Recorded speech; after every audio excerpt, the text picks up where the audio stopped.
Annyeonghaseyo mga ka-life journey, si Miss Angie po ulit ito nagbabalik at your service. Kamusta na po kayong lahat? Matagal na po nung last time po ako na nakapag-upload ng video. And ang last video po natin is about po sa pag-overall recap po natin ng Hangeul or the Korean alphabet. Yes po, yun po ang last video po natin, which is ni-review lamang po ulit natin ang lahat po ng mga alphabet na meron po si Korean language na hindi na po natin kinailangan pa na tumingin pa or umasa sa romanization or translation ng bawat Korean alphabet. Kasi nga po, ang goal natin dito is master the Hangeul or the Korean alphabet. Okay po? From lesson number 1, basic vowels, lesson number 2, double vowels, lesson number 3, basic consonants, to lesson number 4, double consonants. So, since tapos na po tayo sa Korean alphabet, our journey for today is alamin naman po natin ngayon ang rules ng bawat Korean alphabet, which is consonants. Yes po, may rules po mga consonants ng Korean alphabet para po mabasa po natin ng naaayon at maayos ang bawat words o salita ng Korean language. So, sisimulan na po natin. Sadya! Rules of consonants, lesson number 5. Number 1 is letter G or letter K. When this alphabet or letter is in the initial position, this alphabet is pronounced as soft letter G or letter K sounds.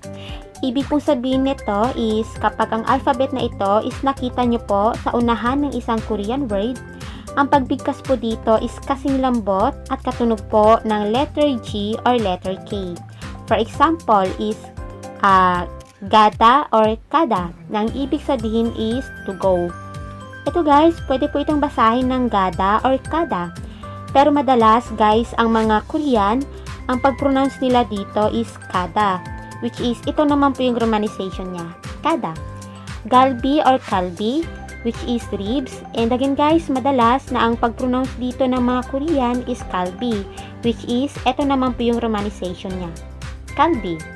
Gidarida or kidarida, nang ibig sabihin po nito is to wait. Okay? Kidarida naman po ang madalas na maririnig nyo sa pag-pronounce dito ng mga Korean. At ito naman po yung romanization niya, kidarida. Okay po? Then guys,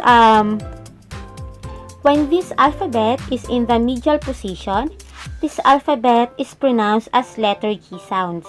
Ang ibig sabihin naman po nito is kapag nasa gitnang posisyon ng isang Korean word, ang alphabet na ito, ang magiging pagbigkas na po dito is letter G sounds. For example po, kagu. Guys, ang alphabet po na ito na nandito sa gitnang posisyon, tatandaan nyo guys, letter G sounds po ang pagbigkas nito. Okay po? So, let's proceed. Kagu, ibig sabihin is furniture. Okay po? Guys, familiar naman po tayo sa mga furniture, tama? Like for example, cabinet and etc. Mga ganun po siya. Then guys, ito naman po yung romanization niya, kagu. Okay po? Another example is kage, meaning is store. Romanization, kage. Another example is Hangeul, meaning naman po nito is Korean alphabet.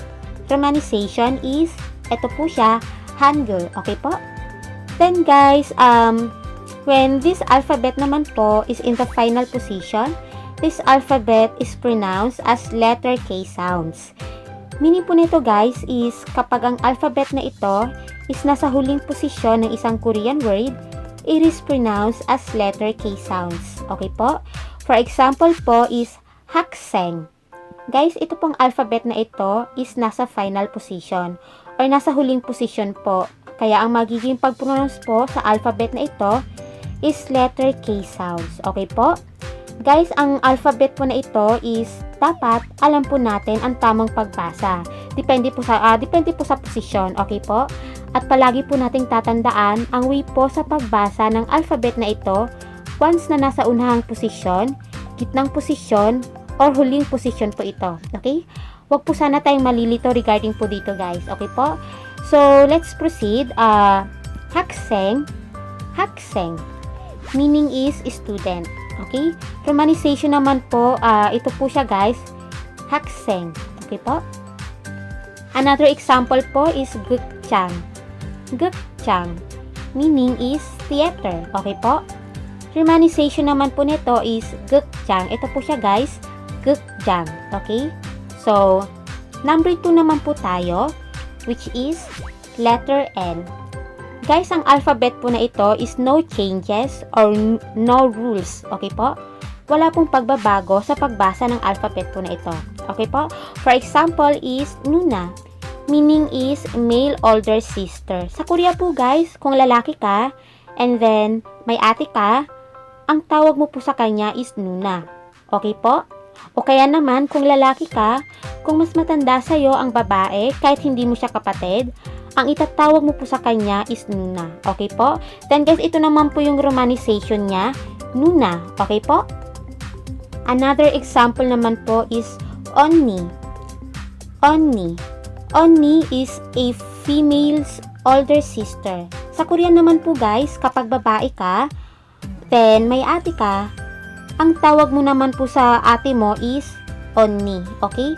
O kaya naman, bilang isang babae, kapag mas matanda sa iyo ang isang babae, kahit hindi mo siya kapatid, ang itatawag mo po sa kanya is Onni. Okay? Then guys, ito naman po yung romanization niya, Onni. Okay po? Then, last example naman po tayo is Nun. Nun. Meaning nito guys is ice or snow. Then guys, ito naman po yung romanization niya, Nun. Okay po? So yun po guys, hanggang dito na lang po muna tayo, and for our next training, ipagpapatuloy po natin ito. Marami po tayong pag-aaralan regarding dito, kaya naman po, asahan ko po ulit kayo for our next video. So guys, always remember, in life, it's a long journey.